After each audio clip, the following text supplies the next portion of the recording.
this inevitable showdown between Marjorie Taylor Green and sort of the sharp-elbowed Republicans in the House against Speaker Mike Johnson. Here's a perspective. So let's dive in. Let's talk about it. We'll open up the phone lines for you because here's one House Republican, Mark Molinaro, a Republican from New York, who's talking to John King yesterday on CNN, saying enough is enough with Congresswoman Marjorie Taylor Green. Is Marjorie Taylor Green honest and earnest? Her theater and this constant effort to hold the Congress hostage has to come to an end. I'm going to have no part in it. And a good number of my colleagues, conservative and moderate, believe that enough is enough. It is time to move on and to move past this kind of nonsense. Nonsense, theater, she's just an attention seeker, she's a disruptor. And of course, here's the problem. Here's a Congressman, Adam Smith. Now, this is a lefty, wacko progressive from Washington State. And he's on record telling CNN that Republican Speaker Mike Johnson is someone we can work with. Uh-oh.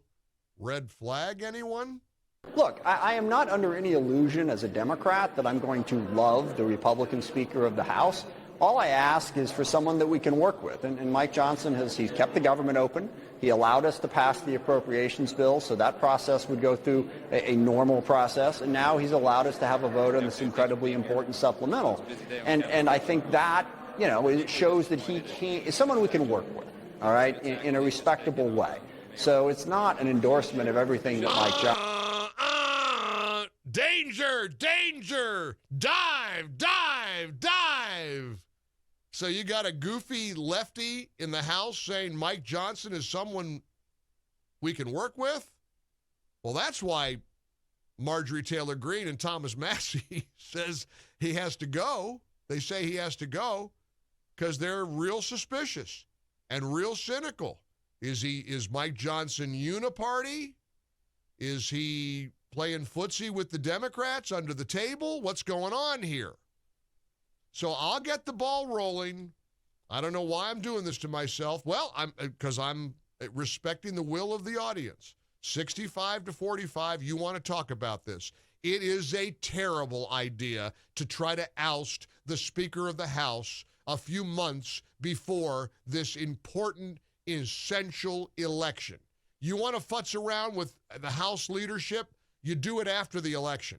We got to get the House, the Senate, and the White House first. And this is self-destructive, and it's narcissistic, and it's wrong. Let's see if you agree. We'll find out. Here we go. 800-655-MIKE, 800-655-6453. Let's dive into the deep end of the pool here, and let's have this conversation. And the reason I don't like it is because we need unity. We need Republicans to be on the same page. We cannot continue this circular firing squad. It's all hands on deck for this country. We better figure that out or we're going to lose America.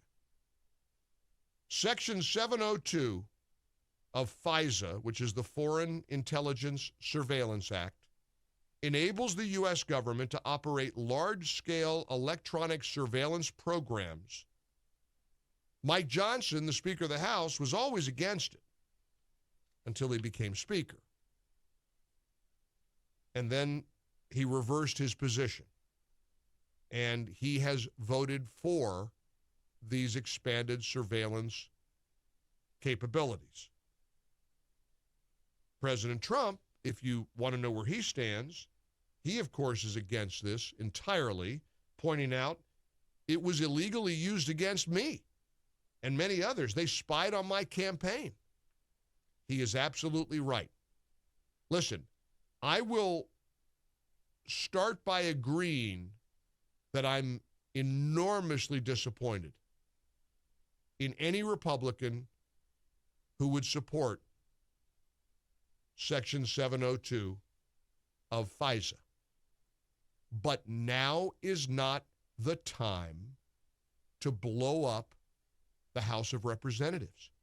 Mike Johnson has a razor-thin majority. We can only afford to lose one vote. This is not the time to fire Mike Johnson. They got rid of Kevin McCarthy. Matt Gaetz led that charge. Now they got Mike Johnson. Everybody seemed okay with him. They feel like he's letting us down. And understand, I get it. I understand it. I'm as frustrated as you are. But I am more concerned about what this chaos in the House months before the election will do to our election chances. We got to be all about winning on November 5th. Now, here we go. 800-655-Mike. Tell me where I'm wrong. Tell me where I'm right. You agree, disagree? Let's find out. And I know this is an uncomfortable conversation because it's divisive and it's negative at a time when we got to be on board. I mean, look at all the great things that are going on. Here's Trump winning the campaign from a Manhattan courtroom. There's Grandpa Joe babbling about a made-up story about Uncle Boozy and Trump getting cheered in Harlem. So a lot of great things are happening right now. The winds are at our back. We've got momentum. We've got a great opportunity to have a big win on November 5th. Unfortunately, this isn't helping. Trying to oust Mike Johnson now is definitely not helpful. At least that's how I see it. Let's find out where you are. 800-655-Mike. Tony's in Tampa, Florida. Hi, Tony. Welcome aboard. Thanks, Mike. I agree with you 110%. We don't need this right now. I happen to think Mike Johnson is a great guy. He's a fellow believer. He's a good conservative. But we don't need this. I tell you what, there's one way to end all this, and that is if Trump calls Marjorie Taylor Green and says, knock it off. Yeah. Well, he could, and she would probably adhere to that, I would think. She's got enormous respect for President Trump. On the merits of FISA itself, though, and I like Mike Johnson as well, but what do you think of his reversal and now supporting Section 702? Well, you know, you go from being a regular member to the Speaker of the House. There's got to be compromises, Mike, along the way. And it doesn't bother me that a Democrat, a liberal Democrat, says, hey, we can work with this guy. Yep. That doesn't bother me at all, really. Okay, let's see what others say. Glad you called, Tony. Thank you. 800-655-Mike. James is in Georgia. Hi, James. Welcome. How are you? Mike, you're doing a great job. Thank you. Look, I'm in Georgia, not in Marjorie Taylor Greene's district. Right. I'm involved with the Republican Party. She is a mess in the Republican Party down here. She is involved with purging patriots from the Republican Party of Georgia. That's actually happening. Our chairman of the Republican Party is a rhino who literally has a state job working for Brian Kemp. And they're now purging MAGA people from the state committee. And she's gotten involved with supporting that. Why? I don't understand. I'm not following. How is she involved in purging patriots from the Georgia Republican ranks? She's actually supporting the removal of patriots, which will literally there's going to be a vote on May 9th and May 10th to remove MAGA people from the state committee. Oh wow! And we have our chairman. Literally, he has a state job appointed and works for Governor Kemp, who is very much a rhino. But what's her ostensibly? What is her reasoning for doing that? I'm baffled. I think we're all baffled. Because there's not a bigger MAGA patriot than Marjorie Taylor Greene. I don't get it. Maybe she's listening to the wrong people. I don't know. All right, let's again in the weeds there in some Georgia politics, and if you want to refute what he just said, feel free to call as well. But first time ever hearing of that. 800-655-Mike. 800-655-6453. Blake in Jacksonville, Florida. How you doing, Blake? I'm doing well, Mike. Good. First of all, I'm on the weed sitting on the side of 95 waiting to talk to you, so thank you for taking my call. Thank you. I appreciate the effort. I appreciate you very much, Blake. Yes, Thanks. sir. So here's the thing. I look at Marjorie Taylor Greene as an abolitionist in many ways, but an abolitionist with regards to our founding principles. And I think what we see today is we see so many people getting into positions of power, and what happens is they compromise the positions they've stood for.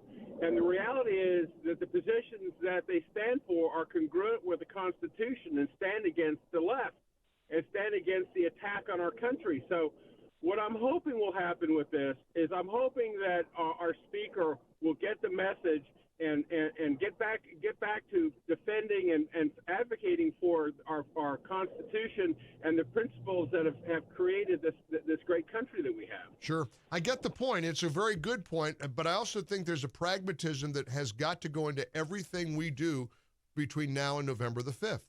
Pragmatically, is this going to help us or hurt us on November 5th? I mean, listen, Chip Roy has been a very, very passionate defender of the effort to shoot this expanded surveillance crap down. He said, you know, we got to answer to our constituents why any of us are siding with the intelligence agencies and the deep state and the swamp over the rights and the liberties of the American people. This is the choice before us. I mean, you got to answer that. And Mike Johnson, for his part, he said, when I was a member of the judiciary, I saw all of the abuses of the FBI. There were terrible abuses over and over and over again, he told reporters. And then when I became speaker, I got the confidential briefing from sort of the other perspective on that to understand the necessity of Section 702 of FISA and how important it is for national security. Are you buying that? Are you accepting that? I'm highly cynical and dubious. Count me skeptical. However, ousting him now is a big mistake. Brian's in Sacramento. Brian, thanks for joining us. Hi, Mike. Hi. The last straw that broke the camel's back was when Mike Johnson went against his own Republicans, which was he broke a tie vote between Republicans and Democrats and voted to have warrantless surveillance of Americans by rogue FBI. We have to do it, Mike. They're bringing illegals in, giving them Social Security to vote. We don't have a chance. All right, so what do you be strong? So what do you say to the argument that trying to oust the speaker and having more chaos and that whole rigmarole of having to try to find somebody else for the job months before the election is going to cause us great harm in our efforts to win on November 5th? What do you say to that, Brian? Marjorie Taylor Green has a spine. The rest of us need to go to a butcher shop and get a spine. You didn't answer my question. You're not answering my question. You're giving me a talking point, and I appreciate it. I tend to agree with how you feel about it, but do you care about hurting our election chances? But do we have a chance with all these illegals being given Social Security numbers to vote? We don't have a chance. I'm going to try a third and final time. Do you care if it hurts our election chances? Doesn't that matter? I do. Of course I do care. Okay. But I also care for a Speaker of the House to vote with the Democrats. He's not on our side. Okay. Well, so you get a Speaker that doesn't vote with the Democrats and we lose the election. Would it be worth it? That's not why we're going to lose the election. We're going to lose the election because of illegal immigrants. I got you. All right, Brian. Sounds like Brian has got his mind made up. And see, this is the problem. There's a lot of passion and a lot of anger and frustration. And while I understand that frustration, I always get annoyed when people take that frustration and it blinds them to the big picture here. And I think, in a way, Brian is, with all due respect, misguided. The election isn't secondary. It's everything. The election isn't an afterthought. It's everything. Because if we don't win in November, being unified or illegal immigration, believe me, the floodgates will open and we're screwed. So we gotta be smart.